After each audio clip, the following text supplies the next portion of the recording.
Well, Laughingstock really resonated with me because it's about a group of actors who perform in a barn. And immediately I kind of was entranced by that idea because since '83 I've been performing in a barn myself. Not only do we see actors in the show, also you see people behind the scenes that you normally don't see. So we have a financial director and we have a set decorator. Your little Shakespeare skit and your great big vampire epic said zzz, we'll never make it. You always say that and you always pull off a miracle, Henry. Gordon, the special effects in Dracula alone. Dracul, Prince of the Undead. Dracul are too much for a theater with 10 times our budget. I know you can do it. Flying bats, exploding crosses, a sound cue every 30 seconds, and God knows how many light cues.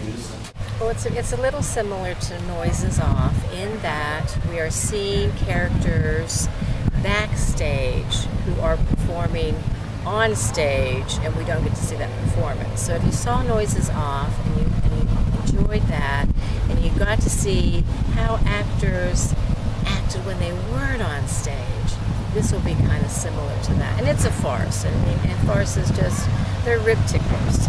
Tyler, for God's sake, come on, we got an entrance here. Get your ass on stage. Have a good day. Thanks. We have a cast of 14.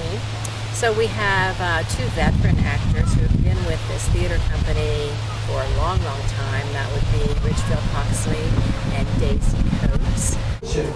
Well, how do you think it's going? Not bad, not so bad at all. Good.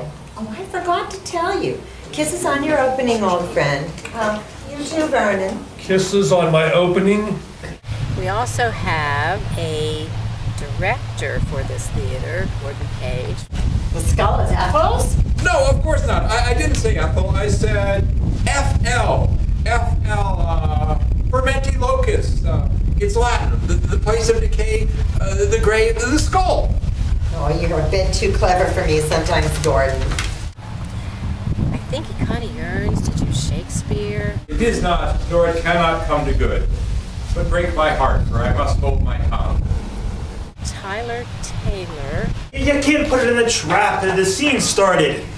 He is so passionate about his acting. It's a little bit over the top. You play the last scene against the back wall, man. I do not. There's also a character named Jack who's kind of disillusioned with acting. Emotional preparation is the real key to acting. I mean, isn't that right, Jack? Isn't that right, Jack? I don't know anything about acting anymore. I'm a law student. We have an imaginary character, Mrs. DeMartino, who is the sponsor of everything. Well, Mrs. DeMartino, I'm not sure I can explain that costume. Yes, one half did look like a man and the other like a woman. A lot of crazy characters. They all interact well. I'm lucky to have both veteran actors and some newcomers in this. And when you come to the show, you'll recognize the faces. And by this time that you're over here, he's entering right. Good.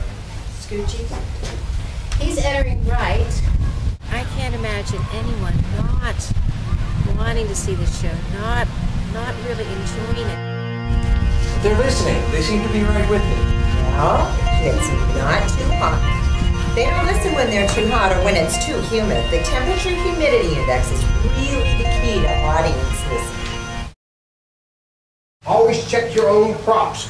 When I was doing Howie with Thornton in our town, well, of course, all the props were imaginary, but I would check them and set them just the same.